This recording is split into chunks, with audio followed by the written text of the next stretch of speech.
불법약 사건의 주요 피의자로 수사를 받아왔던 배우 이선균이 스스로 목숨을 끊은 가운데 그의 마지막 가는 길의 추모 여부를 두고 대중 사이에 갑론을박이 오가고 있습니다. 그의 안식을 빌면서 이 사태를 만들어낸 데엔 국민과 사회 모두에게 책임이 있다는 일침을 놓은 연예인들에게 비난이 쏟아지는가 하면 추모글을 올린 연예인은 올린 대로, 올리지 않은 연예인들은 또 올리지 않은 대로 지적을 받았습니다. 연말 시상식을 앞두고 있는 방송가에서 이선균에 대한 추모의 의미로 드레스 코드를 블랙으로 맞춘다는 이야기가 나오자 이를 두고도 과한 처사라는 불만이 이어졌습니다. 업계 내부에서는 추모를 할 수도 그렇다고 안 할 수도 없는 상황이라며 난색을 표하기도 했습니다. 이선균이 출연했던 드라마 법전팀은 연기 대상에 아예 불참하기로 뜻을 모았습니다. 특히 법전은 고 이선균이 JTBC 드라마 검사내전 이후 3년 만에 안방 복귀작으로 많은 관심을 받았습니다. 관심을 반영한 법전은 시원한 사이다 복수극으로 많은 사랑을 받으며 당시 10% 안팎의 시청률을 유지했습니다. 올해 모범택시2, 낭만닥터 김사부 3에 이어 세 번째로 높은 시청률을 기록하며 고인이 대상 후보에 논의되기도 했지만 불법 투약 혐의로 최종적으로 후보에서 제외됐습니다.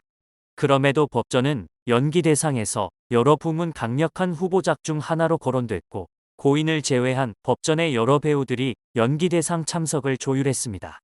하지만 법전팀은 이선균의 갑작스러운 비보의 충격과 슬픔에 잠겼고 고민 끝에 연기 대상 불참을 확정, 고인의 마지막 가는 길을 조용히 애도하기로 결정했습니다. 각자의 방식으로 추모하는 방법이 다를 순 있지만 몇몇 연예인들이 추모를 빙자한 훈계를 한다며 질타를 받기도 했는데요. 비난하는 이들의 주장은 이선균이 온전히 추모를 받을 만큼 떳떳한 상황에 있었나라는 것입니다. 투약 혐의는 아직 수사 중이니 차치하더라도 가정적이고 로맨틱한 이미지를 셀링 포인트로 삼아온 그가 유흥업소를 방문하거나 해당 업소의 여성 실장과 미심쩍은 관계에 있었다는 점에서 이미 실망한 대중들은 추모를 이어가고 있는 연예인들에게 불만 섞인 비난을 던지고 있습니다. 실제로 클론 강원래의 아내이자 가수 김송이 인스타그램에 이선균의 명복을 빌며 털어서 먼지 안 나는 사람 없다. 아직 걸리지 않은 사람만 있을 뿐이다. 누구나 다 환경에 장사 없고 나는 절대 안 그래. 라며 장담할 인생 못 된다는 글을 올렸다가 누구든 털면 불법약 나오고 왜도 나오냐. 누구나 털면 먼지는 나오지만 불법약이나 매매 같은 범죄는 실수가 아니라 범죄다. 죽음은 안타까우나 논점을 흐리면 안 된다는 지적을 받았습니다. 이선균을 추모하면서 동시에 대중들에게 일침을 가한 유명인들도 비난의 대상이 됐습니다.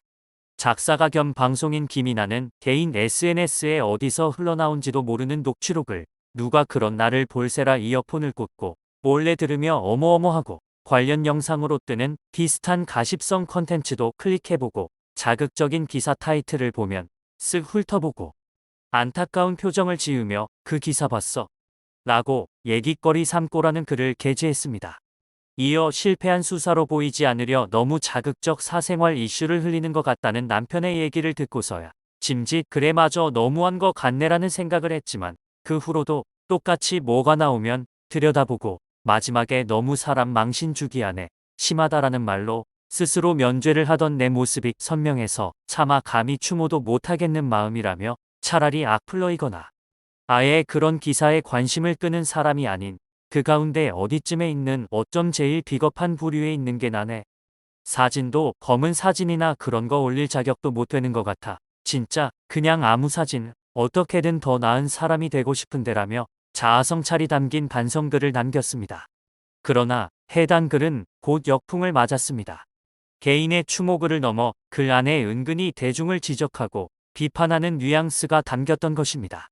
고인을 떠올리며 슬프고 안타까운 마음은 이해하지만 이선균의 죽음을 왜 다른 사람 탓으로 돌리는 듯한 태도가 갑론을박을 불러왔습니다. 실제 해당 SNS 게시물을 접한 한 네티즌은 이선균과 유가족을 위한 글도 아니고 본인 반성글을 빙자한 대중한테 회초리질을 한 것 같다. 이어폰 끼면서 몰래 녹취록 듣는 일반인이 몇이나 되냐? 9시 뉴스 보다가 본 녹취록이 전부인데 졸지에 매 맞음이라는 댓글을 적었습니다. 이외에도 사람들은 생각보다 연예인 가십에 관심이 없습니다. 뉴스에 나오는 보도만 잠깐 보고 말 뿐이죠. 이어폰까지 끼고 녹취로 경상 찾아 듣는 사람은 별로 없으니까 혼자 마음속으로 반성하시면 될 것 같습니다. 비극을 앞에 두고 더 나은 사람이 되고 싶다는 자기 연민으로 가득 찬 죽음에 대한 감상문을 대중 앞에 전시하는 것이 본인이 교묘하게 비판하고자 하는 어제의 대중들과 다른 점이 무엇인가요? 오히려 녹취록 언급하고 녹취로 조회수 엄청 올랐음. 사실 나도 덕분에 알았음. 더 나은 사람이 되는 방법은 아주 간단하다. 그냥 이런 글 올리지 말고 추모하고 싶으면 조용히 추모하시면 된다 등의 비판이 이어졌습니다. 이후 김이나는 이 글을 삭제했습니다. 역풍을 맞은 또 다른 연예인은 배우 이지훈입니다. 부고가 전해진 직후 이지훈 역시 SNS에 어지럽고 무섭다. 본인이 겪어보지도 그 자리에 있지도 않았던 사람들의 말 정말 공정할까, 평등할까, 뉴스, 유튜브, 부풀려진 소문, 그놈의 네티즌, 마녀사냥, 누가 누굴 평가하는가, 본인들은 한 점 부끄러움 없이 잘 살고 있는가, 그만 몰아세워라며 일침을 가했습니다. 이 게시물도 설왕설래가 이어졌고 해당 SNS에는 이지훈을 향한 날선 댓글들이 쏟아졌습니다. 부정적이고 비판적인 여론을 의식한 탓인지 몇 시간 뒤 게시물은 사라졌습니다. 또한 배우 수현은 소식을 듣고 충격을 받았고 마음이 너무 아팠다. 누구나 자신의 실수에 대해 용서받을 자격이 있고 누구나 두 번째 기회를 가질 자격이 있다는 글을 썼고 걸그룹 포미닛 출신 남지현은 이제서야 그 억울함과 답답함이 느껴지는 건 얼마나 우리가 하는 행동이 무지한지 다시 한번 깨닫게 됩니다. 어떤 말로도 용서받지 못하겠지만 쉽게 판단하고 손가락질 하지 말아야겠다고 소문과 판단으로 궁지에 몰지 않으면 좋겠다고 다시 한번 가슴에 새기게 됩니다라며 고인을 애도했습니다. 해당 글들도 개인의 추모가 아닌 결국 대중을 향한 비판적 입장을 담은 것이 아니냐며 구설수에 오르내리고 있습니다. 앞서 우리 곁을 떠난 많은 연예인들이 있었지만 이선균의 사례만큼 추모의 갑론을박이 뜨거웠던 경우는 흔치 않습니다. 이들 가운데 일부는 실제 범죄 혐의가 드러난 상태에서 삶을 마감했고 나머지 대다수는 자신 또는 다른 사정으로 인한 긴 고통 끝에 이 같은 선택을 했었습니다.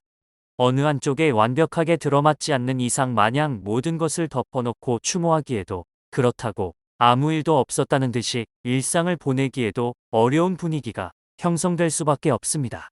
동시에 경찰 수사 과정에 대한 의혹도 쏟아지고 있는데요. 이선균의 혐의를 수사하던 인천경찰청은 일각에서 제기한 과잉 수사에 대한 입장을 전했습니다. 김기중 인천경찰청장은 배우 이선균이 사망한 것에 대해 매우 안타깝게 생각하며 유족분들께도 깊은 위로의 말씀을 드린다고 운을 뗐습니다. 무리한 수사와 연관돼 있다는 일각의 주장에 대해선 구체적인 제보, 진술과 증거를 바탕으로 법적 절차에 따라 수사를 진행했다고 설명했습니다. 그러면서 10월 28일 1회 출석 시에는 고인께서 다음에 진술하겠다는 의사를 밝혀 구체적인 조사가 이뤄지지 않았고 11월 4일 조사 이후 추가 조사의 필요성이 있어 11월 23일 다시 조사를 실시한 것이라며 조사 당시 변호인 측에서 고인의 혐의에 대한 조사를 한 번에 마무리해달라는 요청이 있었고 고인의 진술을 충분히 듣기 위해 장시간 조사가 이뤄졌다고 해명했습니다. 이어 심야 조사는 고인의 동의와 변호인 참여하에 진행됐다. 이외에도 이 사건과 관련한 조사, 압수, 포렌식 등 모든 수사 과정에 변호인이 참여했고 진술을 영상 녹화하는 등 법적인 절차를 준수해 진행했다. 일부에서 제기한 경찰의 공개 출석, 유출은 전혀 없었다. 앞으로도 관계 법령을 철저히 준수하고 인권 보호에도 소홀함이 없도록 하겠다고 부연했습니다. 경찰 측은 아무 문제 없다는 식으로 입장을 보였지만 이선균 측의 비공개 소환 요청을 경찰이 3차례나 묵살한 데에 이어 밤샘 조사를 받으면 더 부르지 않겠다고 종용한 것까지 확인됐습니다. 한 언론사의 취재에 따르면 인천경찰청 불법야 범죄 수사계는 이선균의 3차 소환 조사 당시 야간 조사에 응하면 다음은 없을 것이라고 말했습니다.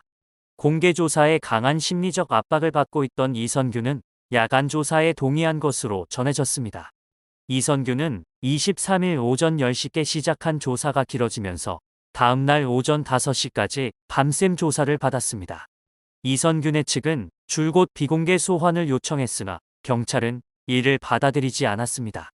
경찰 수사 사건 등 공보에 관한 규칙 제13조에 의하면 경찰관서회장은 소환, 조사, 압수수색, 체포, 구속 등의 수사 과정에 언론이나 그 밖의 사람들에 의하여 촬영, 녹화, 중계, 방송되지 않도록 하여야 한다고 규정하고 있습니다.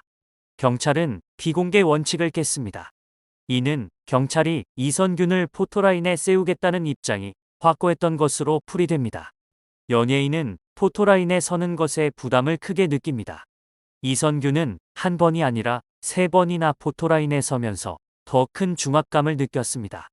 특히 경찰 출석부터 진술 내용까지 실시간 중계처럼 이어지면서 압박을 느낄 수밖에 없는 상황이었습니다. 지난 23일 경찰은 시간이 늦어지자 이선균 측에 오늘 밤샘 조사를 한다면 더 소환 안 하겠다고 말한 것으로 확인됐습니다. 이선균은 밤샘 조사에 동의하지 않으면 또 다시 출석해 조사를 받아야 했습니다. 이선균은 19시간에 걸쳐 조사를 받고 귀가했고 3일 뒤 이미 숨을 거둔 채 발견됐습니다. 그런가 하면 일부 언론의 실장 A씨가 경찰 조사에서 이선균 씨가 빨대를 이용해 불법약 가루를 흡입하는 것을 봤다고 진술했다고 보도된 것과 관련해 취재진들은 인천경찰청 수사부장에게 김 씨 진술의 진위를 물었지만 수사부장은 수사 사항을 공개할 수 없다며 답변을 회피했습니다. 또 언론에서 이선균이 김 씨에게 왜 코로 약을 먹냐, 이상한 거 아니냐고 이야기했다. 코로 하는 게 효과가 빠르다 오빠도 궁금하면 해봐라고 말해서 친한 의사 오빠가 처방해준 수면제라 해서 대수롭지 않게 생각했다고 진술했다고 보도된 것과 관련해 이선균 진술의 진위를 물었지만 대답은 같았습니다. 이선균은 경찰 조사에서 줄곧 김 씨가 준 약이 불법약류인지 모르고 투약했다고 진술한 것으로 알려졌습니다. 억울함을 호소하던 당사자는 이미 돌아올 수 없는 곳으로 떠났지만 남은 이들의 갑론을박에 오르내리는 것은 한동안 계속 이어질 것으로 보입니다.